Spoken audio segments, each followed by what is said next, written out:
convido você a ler Mateus 7, a partir do 13, que diz assim: entrai pela porta estreita, porque larga é a porta e espaçoso o caminho que conduz à perdição, e são muitos os que entram por ela, pois a porta é estreita e o caminho que conduz à vida apertado, e são poucos os que a encontram. Cuidado com os falsos profetas, que vêm a vós disfarçados em pele de ovelha, mas interiormente são lobos devoradores. Pelos frutos os conhecereis. Por acaso colhem-se uvas dos espinheiros ou figos de plantas com espinhos? Assim toda árvore boa produz bons frutos, porém a árvore má produz frutos maus. Uma árvore boa não pode dar frutos maus, nenhuma árvore má dá frutos bons. Toda árvore que não produz fruto bom é cortada e lançada no fogo. Portanto, vós os conhecereis pelos frutos. Nem todo o que me diz Senhor, Senhor, entrará no reino do céu, mas aquele que faz a vontade de meu Pai, que está no céu. Naquele dia, muitos me dirão: Senhor, Senhor, nós não profetizamos em teu nome, em teu nome não expulsamos demônios, em teu nome não fizemos muitos milagres? Então lhes direi claramente: nunca vos conheci. Afastai-vos de mim, vós que praticais o mal. Nós estamos aqui na sequência, que é chamado o Sermão das Bem-aventuranças, ou Sermão do Monte. Na verdade não era um monte como uma montanha, mas uma elevação em que Jesus ali se assenta com os seus discípulos e seguidores e começa a ensinar aquilo que é a essência do evangelho pregado por Jesus. Muitos teólogos apontam esse evento, que é o Sermão do Monte, escrito em todos os 4 evangelhos, como uma antítese de Moisés no Sinai, trazendo os 10 mandamentos. Então, da mesma maneira que os 10 mandamentos era importante enquanto revelação de Deus e aquilo que Deus esperava do seu povo, Jesus agora, como um novo Moisés, ou aquele que era maior do que Moisés, está então redefinindo as leis, redefinindo o Antigo Testamento, redefinindo a aliança e os ensinamentos enquanto revelação da parte de Deus. Jesus já disse muitas coisas, ao longo desses estudos no que é chamado o Sermão do Monte. Agora ele então vai, depois de ter dito tudo, de ter ensinado tudo, ele vai chamar a atenção para as placas, como placas em uma estrada. A gente, quando dirige, se depara com placas específicas em lugares, por exemplo, como curvas acentuadas, ou risco de animais atravessando a pista, ou placas de obras, enquanto isso acontece em uma estrada de alta velocidade.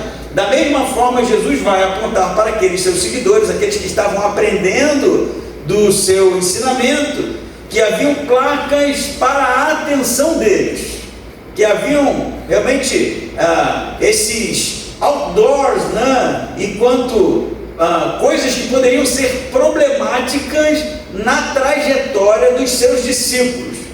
A gente precisa pensar aqui panoramicamente. Nesse momento, Jesus era popular, Jesus ainda não está sendo perseguido, embora sofresse algum tipo de resistência, havia uma multidão seguindo Jesus. Então, ele está dizendo para aquelas pessoas de coisas que se dariam na continuação do seu ministério, na continuação do evangelho ensinado por ele, na continuação de uma caminhada daqueles que agora se posicionavam enquanto seguidores de Jesus. Ele começa então falando, como você leu comigo no versículo 13, de 2 portas, não é isso? Vou ler mais uma vez aqui para a gente acender aqui. Entrai pela porta estreita, porque larga e espaçosa é a porta que conduz à perdição. O que Jesus está dizendo? A Jerusalém do primeiro século, ainda se pode ver as ruínas, né, de como eram as passagens de algumas cidades, principalmente cidades muradas. E você tinha dois tipos de porta realmente. A porta que era uma porta para passagem de pedestres, né? Portas menores. Aqui não são portas de casas, né? Mas portas de entrada e saída de cidades. E portas maiores, que poderiam passar os carros de bois, os animais, né? Pessoas levando algum tipo de produto, né? Comercial ou o que seja. Essas portas mais largas, que Jesus acentua aqui enquanto uma metáfora do que ele quer dizer, eram portas normalmente para estradas pavimentadas. Por isso eram portas para carroças, né? Carros de bois. Cidades normalmente que tinham essas portas usavam essas portas para o comércio. Ali também poderia passar pessoas e com muito mais facilidade por estradas melhores, inclusive para caminhar. Já as estradas mais apertadas, aqui descritas por Jesus, eram estradas para pedestres e não tinham pavimentação na sua maioria das vezes. Então eram estradas, né, esburacadas, né, sem nenhum tipo de pavimentação, acidentadas, porque não era normalmente a escolha que alguém faria para viajar. Eu acho que isso fica bem claro para nós. Quem nunca, né, procurando um endereço, chegou a uma localidade que o GPS estava dizendo que você havia chegado ao seu destino, e era uma portinha pequena, um lugar que parecia não ser o que você estava procurando, né? Primeiro movimento que você tem não deve ser aqui, porque você esperava algo maior, um comércio, quem sabe, maior, ou uma fachada, o que seja. As placas aqui e a metáfora de Jesus aponta para isso. Existem duas portas que você pode escolher: a porta estreita e a porta larga. A porta larga, ela é fácil, ela é de fácil acesso, ela facilita a viagem, ela facilita a caminhada, mas ela conduz à perdição. Enquanto a porta estreita conduz a uma estrada acidentada, a uma estrada do desconforto, a uma estrada que não vai facilitar em nada a sua viagem. Mas essa, vai dizer Jesus, produz vida. Ele diz no versículo 14: pois a porta é estreita e o caminho que conduz à vida é apertado. Interessante que as duas palavras no grego para estreito e apertado, elas têm uma raiz em comum, que é esteme e tailibó, que são expressões usadas também para perseguição. Então, perceba o que Jesus está dizendo. Naquele momento, quem sabe, de popularidade, né? Milagres, pessoas buscando Jesus porque ele multiplicava pão, porque ele curava enfermos, ou até porque ele tinha uma interpretação das leis que era interessante, sofisticada para o seu tempo. Jesus está dizendo naquele momento que haveriam tempos em que as coisas não seriam fáceis. E na história de Jesus, né, a gente sabe que ele vai ser perseguido, preso e morto. E os seus discípulos irão abandoná-lo, porque continuar uma trajetória cristã depois da morte de Jesus, da prisão de Jesus, não seria algo fácil. Então Jesus já alerta aqui de maneira intencional que a trajetória dos seguidores dele não seria algo muito confortável, não seria algo muito pavimentado, não seria algo muito bem arranjado para quem busca o conforto da viagem. E aí a gente já pode parar aqui, quem sabe, para fazer uma aplicação do que isso significa para nós hoje. O que isso significou para os discípulos de Jesus posteriores, principalmente a sua morte e ressurreição, a gente bem sabe, né? A igreja foi perseguida, a igreja foi morta, os cristãos foram queimados, os cristãos foram realmente dizimados, né? Em muitos cenários históricos, porque defenderam na contramão de uma cultura, na contramão de um cenário histórico, o que criam.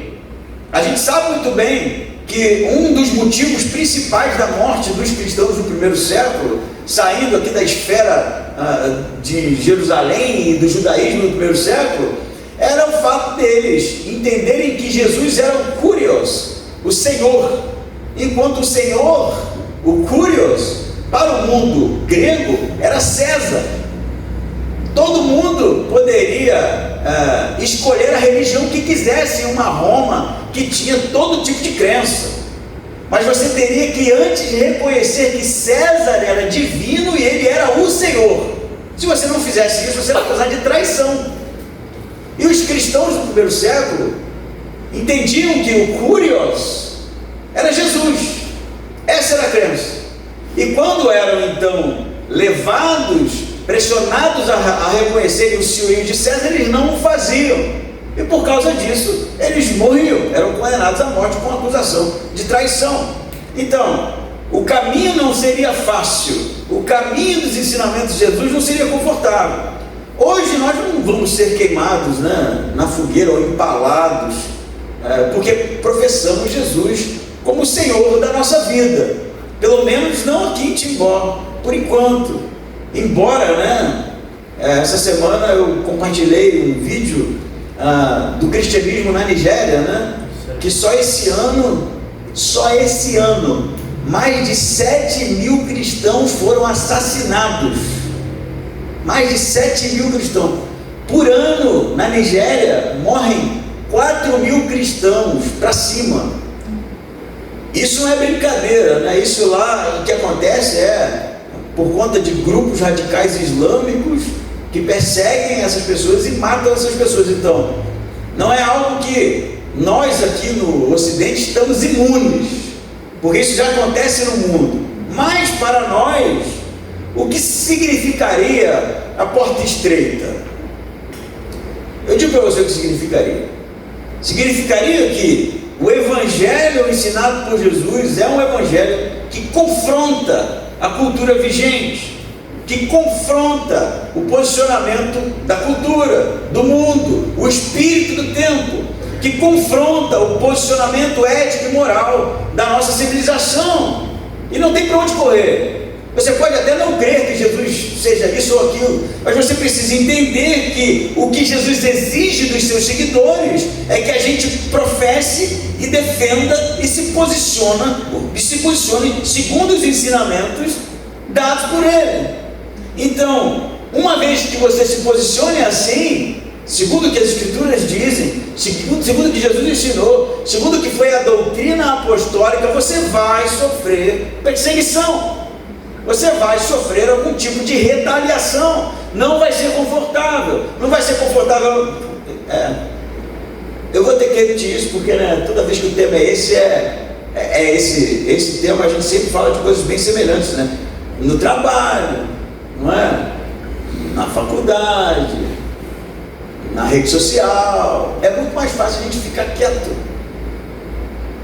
É muito mais fácil a gente se calar, para não ter dor de cabeça. É muito mais fácil a gente não se posicionar, para não ter obstáculos. Mas o que Jesus vai dizer aqui, e isso é importante aqui, não é que o caminho vai ser acidentado, ou o caminho vai ser fácil, e lá no fim tem uma porta. Não é isso. Segundo o ensinamento de Jesus, a porta é antes. Por isso ele está dizendo que eles precisam decidir o que eles querem. Ele está ensinando, ele já ensinou, né, todo o conteúdo do Sermão do Monte. E agora ele vai dizer, existem duas portas. A porta de uma crença facilitada, de uma crença que não vai lhe exigir nada, de uma crença que realmente deixa você de maneira confortável, não lhe confronta, não exige mudança. E existe uma outra porta, que é a porta daquilo que eu estou ensinando. E se você entrar por essa, isso é um aviso, isso é uma placa, gente. Se você entrar por essa, saiba de antemão que a trajetória será difícil. Saiba de antemão que vão lhe perseguir. Saiba de antemão que vão retaliar. Saiba de antemão que vocês serão presos, que vocês serão mortos, que vocês serão pessoas que terão que viver uma vida fugindo. se reunindo, cultuando, buscando a sua reunião de maneira obscura nos cemitérios, porque era assim que acontecia, segundo a perseguição dos períodos em que a igreja passou mais tribulação. Você acha que não acontece isso na Nigéria, não, hoje? Que as pessoas precisam se esconder para ter, quem sabe, um momento de culto? Você acha que não acontece isso, não? As pessoas morrem se estiverem num local muito público em que o sino toque para anunciar que 7h30 começa. Pode aparecer um grupo armado e matar todo mundo, como tem acontecido. E nós vivemos uma facilidade, e a nossa facilidade está ainda termos liberdade para cultuar, ainda termos liberdade para adorar, ainda temos liberdade para realmente estudar as Escrituras. Mas isso realmente tem se afunilado e cada vez mais será difícil. Cada vez mais será difícil se reunir. Cada vez mais será difícil se dizer cristão. Cada vez mais será difícil se posicionar. Mas essa decisão é feita antes disso.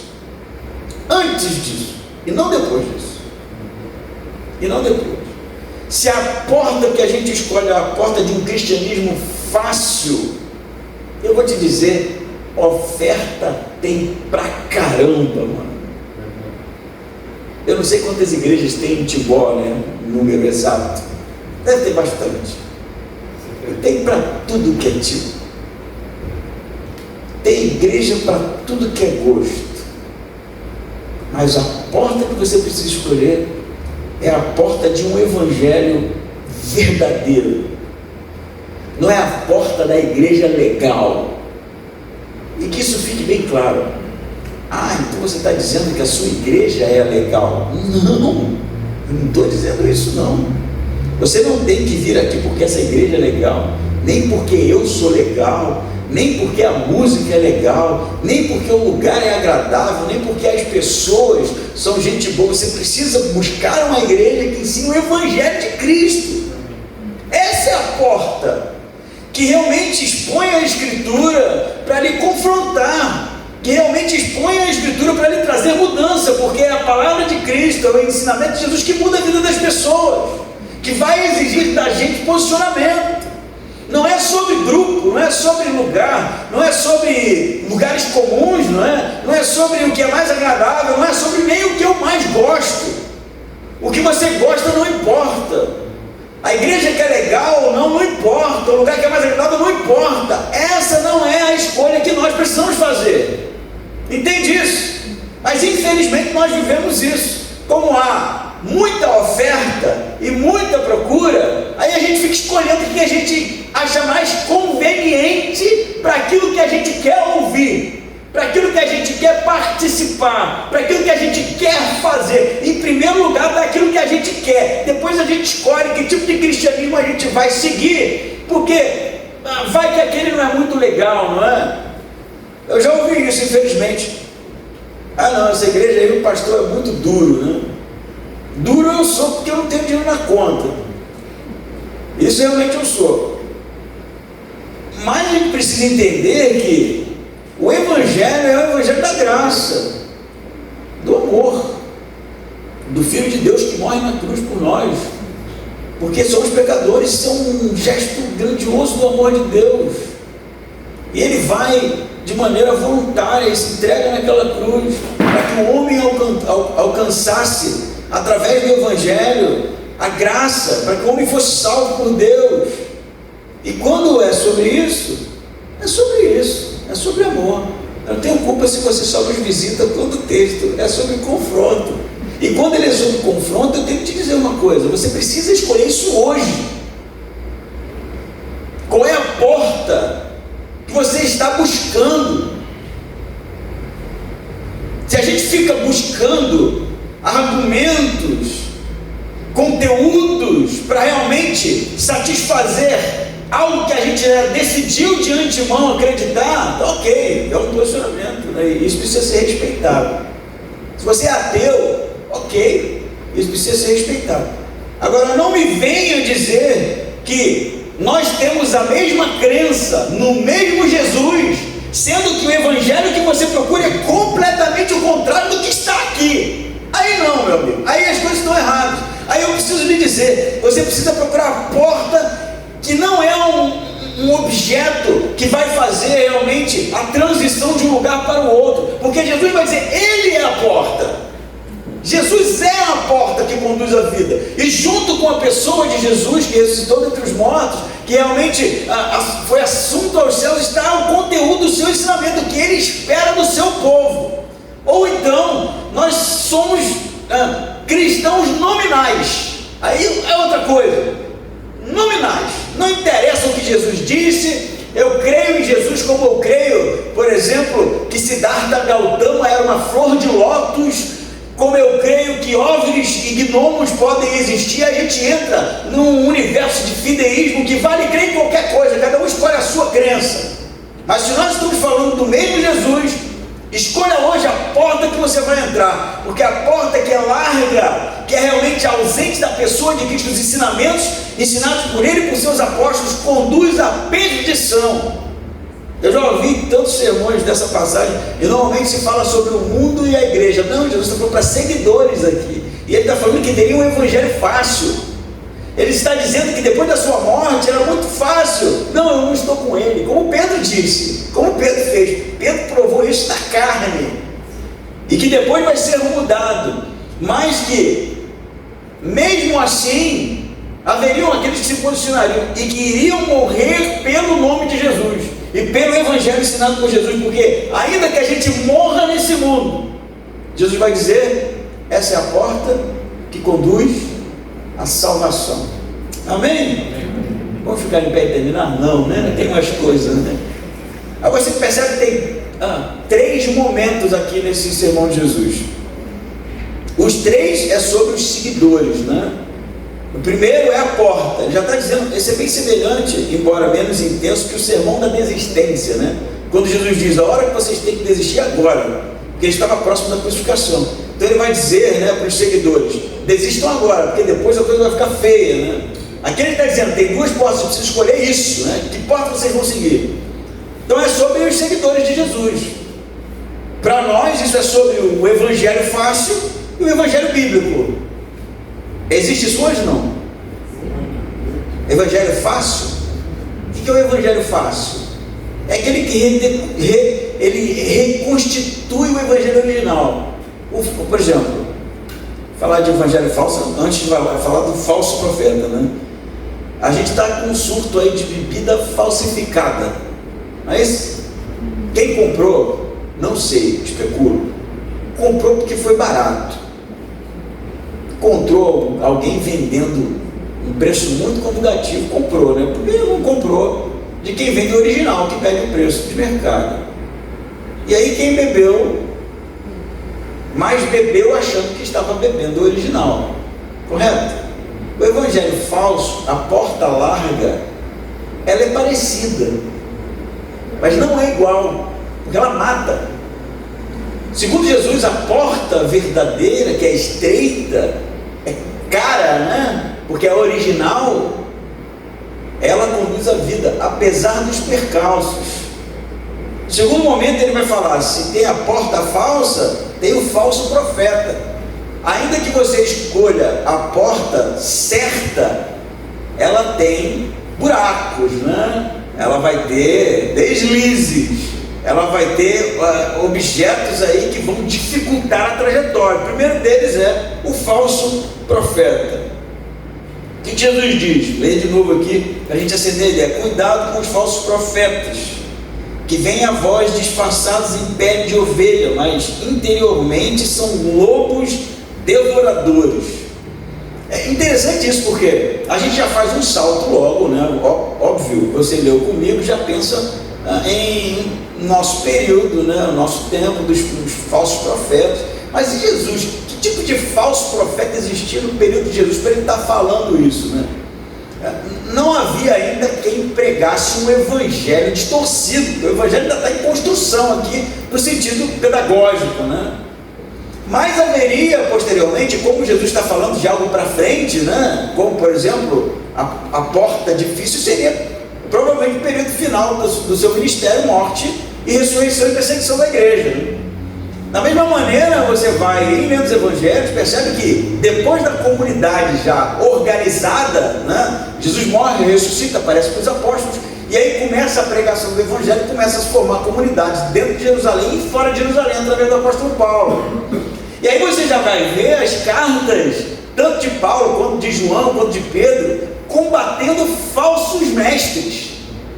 Pensa só, gente, isso no primeiro século, nos primeiros anos do cristianismo já tinha gente. Não é que tinha gente ensinando uma coisa completamente diferente, tipo uma doutrina, né, às avessas aqui. Não, já tinha gente pegando o evangelho e misturando com outras coisas. Isso, assim, pouquinho tempo depois de Jesus ter morrido e ressuscitado. Então Jesus fala que realmente haviam ensinamentos que não eram de Deus, ensinados por aqueles que se diziam ser a voz de Deus, já no período de Jesus, e posteriormente na igreja iria acontecer de pessoas ensinarem ou distorcerem e ensinarem um evangelho falsificado. Agora percebam, o falso profeta não é uma expressão, né, simplesmente sobre pessoas que de alguma forma misturaram o evangelho com alguma coisa, com um tipo de gnosticismo, algum tipo de filosofia grega, ou algo do tipo. O falso profeta é uma entidade teológica dentro do Novo Testamento, que está presente em todo o período da igreja, até a vinda de Jesus. E ele trabalha para realmente afastar as pessoas de Deus, não trazendo um conteúdo completamente diferente, mas semelhante, porém ligeiramente diferente. Olha o que Jesus diz: cuidado com os falsos profetas, porque eles são lobos disfarçados de ovelha. O que Jesus quer dizer com isso? Ovelha todo mundo sabe o que é, só que a ovelha precisa ser guardada pelo pastor, né? Ainda é dessa forma. Naqueles lugares haviam predadores, o lobo era um deles, e esse lobo aqui, ele é um lobo muito esperto, né? O lobo não ia botar uma pele de ovelha, né, gente? É uma metáfora. O lobo não tem essa inteligência. Mas, na metáfora de Jesus, o lobo sai de dentro do rebanho. Ele, teoricamente, aparentemente, é uma ovelha, porque ele tem a pele da ovelha. Ele tem cara de ovelha. Ele tem cheiro de ovelha. Ele parece com mais um membro da comunidade. Não é isso que eu estou dizendo? No entanto, a intenção dele é destruir o rebanho. Aí você pensa, o falso profeta, falso profeta, a gente pensa naqueles filmes escatológicos, né? Está dentro da igreja, cara. É de dentro da igreja que sai o falso profeta, é de dentro da igreja que sai o anticristo, é tudo de dentro da igreja. Nós somos os maiores produtores de heresia que existem na igreja. Nós somos os maiores produtores de anticristos e falsos profetas na igreja. Por quê? Óbvio que essa não é a intenção da igreja, ou o propósito da igreja, ou o desejo de Deus. É porque a igreja, quando começa a produzir isso, é porque a igreja começa a andar em desconforme com o ensinamento de Jesus, que é a porta estreita. Entrou na porta larga, vai ter gente para te oferecer um monte de coisa. Um monte de coisa, parece evangelho, parece ovelha, mas é lobo, tem dentes, tem unhas e quer realmente destruir. Ok, mas se ele está no meio da igreja, se ele parece que é membro da comunidade, se ele parece que é crente, como é que a gente faz então para detectá-lo? Essa é a pergunta, né? Jesus vai dizer: os frutos. Olha o que ele continua dizendo: pelos frutos os conhecereis. Não é esteticamente, né? Não é pela personalidade, ou pelo humor, ou pelo carisma. Assim você não consegue. Na verdade, convenhamos, todos os grandes hereges da história da humanidade, ditadores da história da humanidade, homens que causaram estragos, eram extremamente agradáveis. Você sabia disso? Se for ler alguma história, alguma biografia sobre Hitler, a gente pensa no Hitler como um monstro, né? E era um monstro. Mas quem conheceu ele pessoalmente, ele pintava, gente. E tinha bom gosto, tá? Ouvia boas músicas, era alguém super educado. E a gente vai muito por isso. Não gostei daquele pastor, que ele é muito feio, né? Porque ele fala estranho. A gente é muito estético nesse sentido, né? Porque ele não tem músculos, né? Porque ele é barrigudo, é careca. A gente vai assim, né? Não gostei daquela igreja, que a iluminação, isso, aquilo, aquele ambiente, não tem estacionamento, né? A gente é muito assim. Olha o que Jesus está falando, eles são como ovelhas, parecem com um grupo, tem cara de ovelha, tem cara de ser realmente do meio, mas não são tão mal intencionados. Como é que a gente faz então para detectar? Pelos frutos. Ele diz: pelos frutos os conhecereis. E aí ele vai dizer, né, usa uma nova metáfora aqui: por acaso colhem-se uvas dos espinheiros, ou figos de plantas com espinhos? Assim toda árvore boa produz bons frutos, porém a árvore má produz frutos maus. É bem óbvio, né? Você não vai colher, né? E quando Jesus fala de árvores boas e árvores ruins, é porque havia no período de Jesus figueiras que não produziam nada, elas simplesmente não produziam frutos, né? Jesus está falando disso. Era conhecido, era possível detectar uma figueira que não produzia nada, ela não servia, não tinha serventia, ela aparentemente tinha uma aparência de figueira, só não tinha fruto. É disso que Jesus está falando. Então Jesus está dizendo que, embora seja parecido, quando você olha ou busca examinar o conteúdo, ou busca examinar o tipo de conduta, você começa a perceber que tem alguma coisa meio estranha. Você começa a perceber que tem alguma coisa ali que não está meio no lugar, sabe?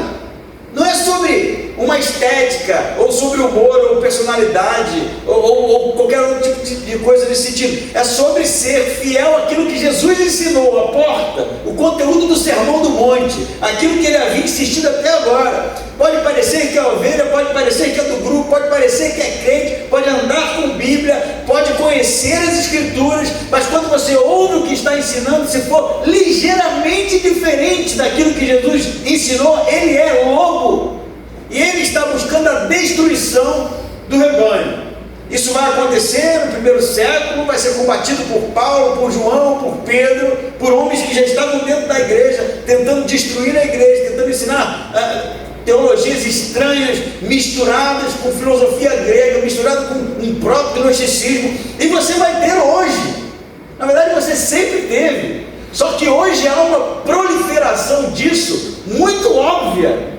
E eu não estou falando daqueles grupos que se reúnem numa montanha para beber sangue de cobra, embora tenha esses também. Eu estou falando daquele que é muito parecido, sabe? Que a gente tem até dificuldade em realmente detectar. Peraí, isso aí está tão estranho, né? Essa semana eu gosto de citar os nomes, né? E é preciso citar os nomes. Eu vi um vídeo, né, de um podcast em que aquele Rodrigo Silva, arqueólogo, né, estava participando, e aí ele começa a falar do anticristo, né? Era esse o tema, porque o anticristo vai ser assim, e ele fala bem semelhante ao que eu estou dizendo aqui, que vai ser semelhante ao evangelho, vai ser semelhante, que vai sair de dentro da igreja. E eu estou pensando, mas o que ele crê é a distorção do evangelho. Eles acham que o sábado que vai salvá-los. A crença do Rodrigo Silva é esse, ele é adventista. Ele crê que os escritos de Ellen White têm a mesma autoridade que as escrituras. Isso é uma seita. Mas ele fala com uma autoridade de quem conhece a verdade, está apontando o anticristo e o falso profeta. Tu pensa no tipo de engodo que é isso? Que isso, pastor? Você vai falar desse cara? Óbvio! Ele é um dos mais perigosos, porque parece muito com o evangelho. Ele faz a sua exposição a um homem que tem conhecimento das línguas antigas, de arqueologia, e você, caramba, que conhecimento que ele tem. Mas quando você entra no evangelho de Cristo, e quando o tema é salvação, não é igual mais. Aí o evangelho não é suficiente, a morte de Cristo não é suficiente, a graça não é suficiente, você precisa guardar o salvo. Se você não guardar o salvo, você não vai ser salvo. Isso não é cristianismo mais, pô. Mas é tão parecido, né? É tão parecido. E tem outros, né? Meu lindo, minha linda, que tira arrependimento da história, tira cruz. Você é cheiroso, lindo, maravilhoso, não precisa mudar em nada, vai dar tudo certo na sua vida, e é assim que é a vida cristã. Pô, seria bom, né? Se fosse assim, né?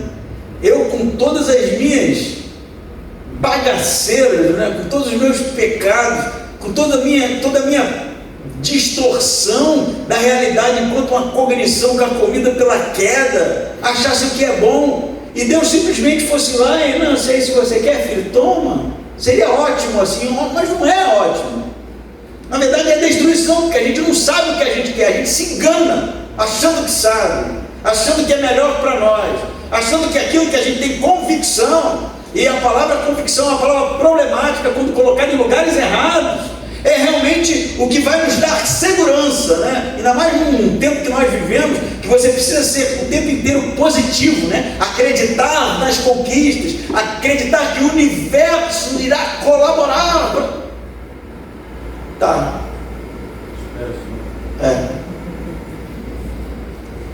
Não corre atrás, não sei. Eu vi essa semana BBC lê, não sei quem segue esse canal da BBC, eles leem trechos de livros, né? Tem umas matérias bem interessantes, e tinha uma que era sobre a proliferação de literatura sobre tirar um ano sem fazer nada, né? E aí as pessoas contavam, os autores, que por causa do burnout, que é a doença da moda, pararam de trabalhar por um ano para contemplar a natureza, viajar, né, fazer coisas que não fossem trabalho, e quanto isso era libertador. Eu fiquei pensando, tá, mas primeira coisa, a pessoa precisa ter condição de fazer isso, né? Porque quem tem que estar com burnout tem 2 empregos, né, e precisa pagar as contas, não dá para parar um ano, né? Então já não funciona para essas, tá? Vamos tirar essas aqui. Vamos pensar então em quem tem condições, né? Tem uma grana no banco, não dá para eu ficar um ano sem fazer nada. Mas eles escreveram esse livro quando? Durante esse um ano. E aí quando você vai ver a crítica, diz que eles não deixaram de trabalhar. Eles continuaram postando coisas nas redes sociais, gerando conteúdo, escrevendo literatura. Inclusive uma que produziu um livro, que eu não sei o nome, mas que vendeu pra caramba, era uma professora universitária que continuou dando aula um ano. Não funciona nem para eles. Mas a galera compra, né? E acha que vai dar certo. Nós somos assim, vivemos de aparência e adoramos isso. Aparência é tudo. Não precisa ser bom, precisa parecer que é bom. Não é isso? Esse é o evangelho falsificado. Não precisa ser original, é só parecer um pouco. É só pensar aquilo que a gente acha ser mais legal, pensar aquilo que a gente acha ser mais bonito, pensar aquilo que a gente acha ser mais colorido. E a gente escolhe esse, porque eu tenho uma quantidade de opções para escolher. E aí a gente escolhe o que a gente quer. Sabe como é que termina isso? Destruição, condenação, é o que Jesus está falando. Olhe os frutos. É o Josse, é o Michael, é o pastor fulano, é o pastor ciclano, é o Beto, seja quem for, olhe os frutos. O que eles estão ensinando? O que eles estão pregando? É Bíblia, é Escritura. Então a gente está no caminho certo, mas se não for, fuja. E a gente precisa definir de fato o que a gente vem fazer aqui todo domingo. Por que eu venho aqui? É uma pergunta, tá? Isso é reflexão. Por que eu me disponho a sair de casa todo domingo para vir no culto nessa igreja aqui? Nos grupos semanais. Por que a gente vai? Porque é legal? É porque o Renato faz uma comida boa, né? É porque a Rosinha, né, sempre recebe a gente muito bem? Ou é porque a gente está em busca realmente de entender o Evangelho de Cristo? E precisa ser isso. Essa é a liga. É o Evangelho eu quero. Se há um esforço realmente da compreensão, da busca pelo ensinamento de Jesus, estamos no caminho certo. Por isso, olha os frutos, olha a árvore, ela não engana. Parece, mas não é. Denorex, né? Na minha época, só os antigos vão lembrar disso. E ele vai dizer assim: toda árvore boa, no versículo 18, não pode dar frutos maus, nenhuma árvore má dá frutos bons. Toda árvore que produz o fruto bom, não produz o fruto bom, ela é cortada e lançada ao fogo. Por isso vocês irão conhecer pelos frutos. Primeiro momento, a porta verdadeira, a porta falsa. Segundo momento, o profeta verdadeiro e o profeta falso. Aí você achou que você ia ficar fora disso? Terceiro momento, o crente verdadeiro e o crente falso. Você percebe que Jesus está me cafacando os dentes aqui, então não vem me acusar de ser muito duro, não, porque ele é duro aqui. O crente verdadeiro, o crente falso, o seguidor verdadeiro, o seguidor falso. Você vai se surpreender com isso aqui. Olha o que Jesus diz no 21. Nem todo o que me diz Senhor, Senhor, entrará no reino do céu. Já começa assim. O que Jesus está querendo dizer? O Senhor, Senhor aqui não é um pronome de tratamento, Senhor como um rabi, né? Ou como alguém mais velho. É o Curios mesmo, que a igreja posteriormente adotou como Senhor dos Senhores, né? Rei dos Reis. Então perceba aqui, Jesus está dizendo assim: nem todo aquele que diz, declara, confessa duas vezes Senhor, Curios, é como algo realmente que precisa ser salientado quando é dito duas vezes no grego, né? Jesus fala em vários momentos, em verdade vos digo, né? Porque ele está acendendo, realmente passando um marca-texto naquela expressão. Jesus vai dizer assim: nem todo aquele que diz Senhor, Senhor, né, entrará no reino dos céus. E aí ele diz: entrará no reino dos céus, mas aquele que faz a vontade de meu Pai que está no céu. Primeira coisa, qual é a diferença do falso crente para o crente verdadeiro, do cristão falso para o cristão verdadeiro?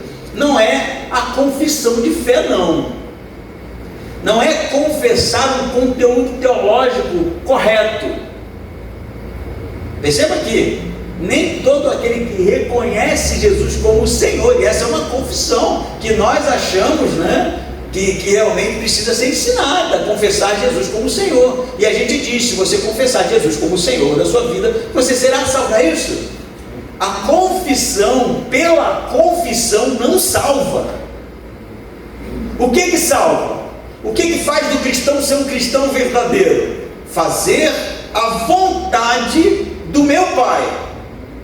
As coisas começam a ficar bem delineadas, né? Confessar por confessar, o falso profeta confessa, o diabo confessa, não é? Ele confessa, ele sabe que é verdade, mas isso não quer dizer que ele faça parte da comunidade verdadeira. Ele diz: é aquele que faz a vontade do meu Pai. Aí no 22, Jesus, como eu disse, estou defendendo, né, exegese desse texto, Jesus está falando de algo que vai se dar de maneira mais intensa posteriormente à sua comunidade, àqueles que estão ouvindo. Ele já lança então o seu ensinamento para o último dia, né, de uma perspectiva escatológica, o dia do juízo de Deus, né? O último dia tem esse sentido, né?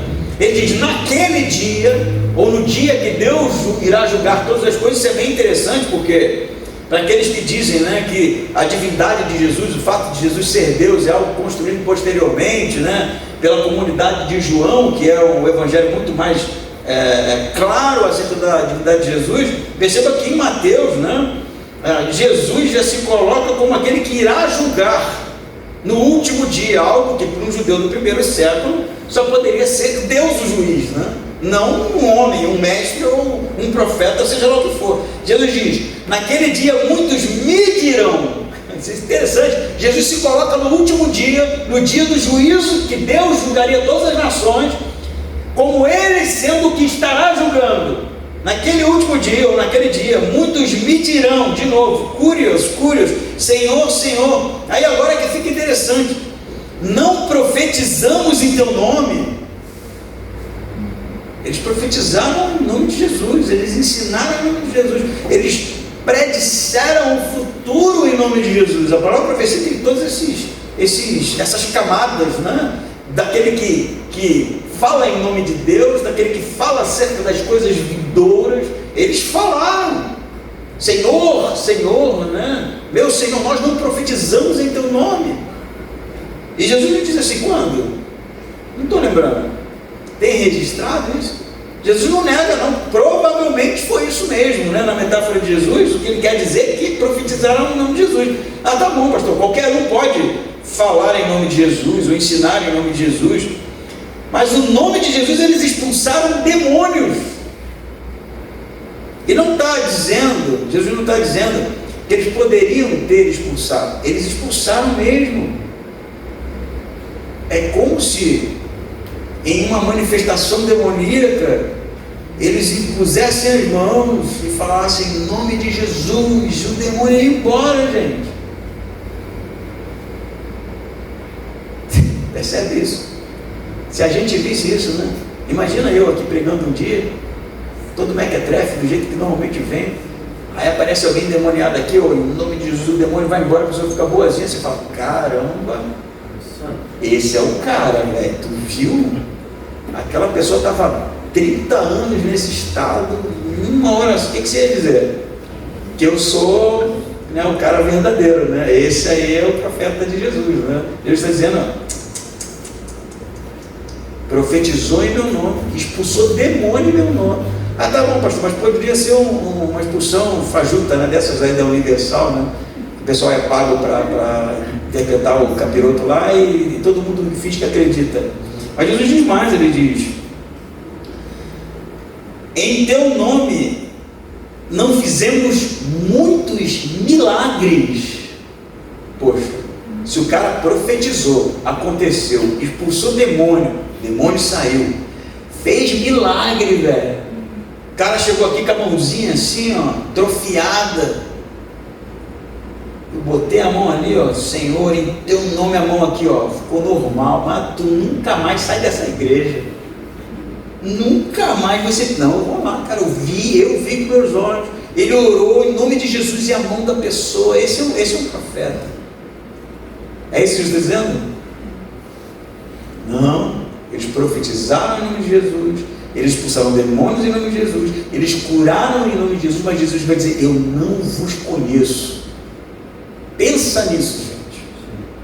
Parece muito a coisa. Inclusive assim, eu nunca curei ninguém, nem profetizei nada sobre o futuro. Demônio, nunca expulsei nenhum. Eu estou fraquinho pra caramba perto desses caras aqui, mano. Fraquinho, cara. Nunca tive um sonho sobre o futuro e acontecer, nunca vi a pena do anjo. Não, nada. Eu não sei o que está acontecendo, se o problema é comigo. Eu já orei, certo? Já aconteceu com vocês. Pô, Deus, só um negocinho, né? Dá uma visão, um sonhozinho, né? Sei lá, qualquer coisa. Eu me sinto tão mortal, né? Tão humano. Nada, Deus nunca me mostrou nada disso. Eu sempre, quando eu lembro disso, eu pensava, também não ouvi uma voz falando não, né? Em Paulo, né, pedindo para Deus tirar o espinho, e a resposta de Deus era: minha graça te basta, né? Mas esses aqui são poderosos, tá? Faz milagre. E aí você vai, estou no lugar certo. Deus vai dizer: não tá. O que ele diz aqui para esses fazedores de milagres, né? 23, então lhes direi claramente: nunca vos conheci. Afastai-vos de mim, vós que praticais o mal. Que mal que eles praticam, gente? Eles expulsam demônios, eles profetizam, eles fazem milagre. Eu vou dizer qual é o mal que eles fazem. Eles não fazem a vontade do Pai, eles fazem a deles. Porta larga, eles escolheram. O falso profeta, eles seguiram. Fazer a vontade deles mesmos é uma escolha deles.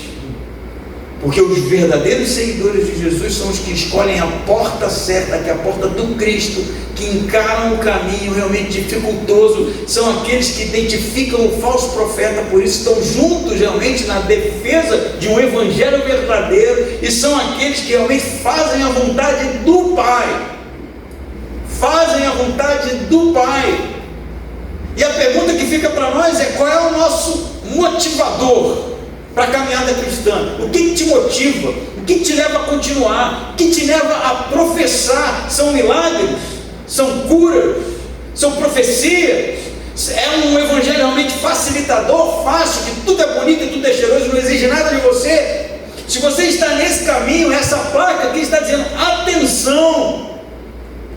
Jesus pode chegar no último dia e dizer para você: eu não te conheço. Eu não te conheço, porque você nunca se relacionou comigo. Você sempre se relacionou com você mesmo. São as suas escolhas, são as suas decisões. E isso realmente te distancia de ser alguém que tem um relacionamento com Cristo, que busca ardentemente, apaixonadamente fazer a vontade do Pai, ainda que a gente erre algumas vezes, mas que erre tentando. Entende isso? Não tem evangelho fácil, gente. Não tem vida cristã fácil. Realmente exige de nós, o evangelho exige de nós uma tomada de decisão, e essa tomada precisa ser a porta que a gente abre e decidiu e irá caminhar por ela até o último dia, do dia em que Jesus irá voltar e julgar todos os homens, todas as nações, e tirar para nós: vinde benditos do meu Pai. Porque nós decidimos em um determinado dia que nós pertencemos a Ele, e os nossos desejos, as nossas paixões, os nossos projetos nós lançamos no lixo. E é a vontade de Deus agora que nós buscamos fazer. Amém? Amém. Não se confunda. Professar uma fé, conhecer conteúdos teológicos, fazer parte de um grupo, seguir pastores, não irá lhe salvar, porque a salvação está na pessoa de Jesus, o nosso Senhor. Vamos ficar em pé e orar.